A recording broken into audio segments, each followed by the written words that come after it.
சுயநலவாதியா பொதுநலவாதியா என்ற இளைஞர்கள் அப்படி தான் ஒரு கேள்வி கேட்டிருக்கோம். அதை தாண்டி நான் ஒன்று கூடுதலாக ஒன்று சொல்கிறேன். சுயநலவாதின்னு சொல்கிறதுக்கு 3 பேர், பொதுநலவாதின்னு சொல்கிறதுக்கு 3 பேர். நான் கொஞ்சம் கூடுதலாக சொல்கிறேன்.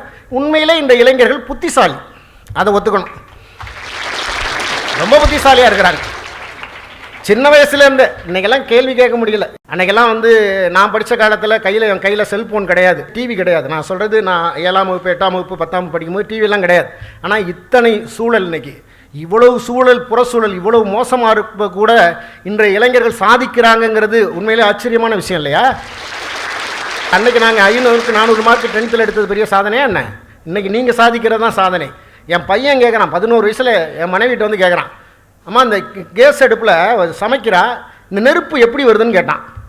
அவளுக்கு இந்த பாரு அந்த கேஸ் இருக்குல்ல, சிலிண்டரு, இதுலேருந்து எரிவாயு, அந்த கேஸ் அப்படி அதுதான் நெருப்பு, நம்ம பற்ற வச்சோன்னா அந்த நெருப்பு எரியுது.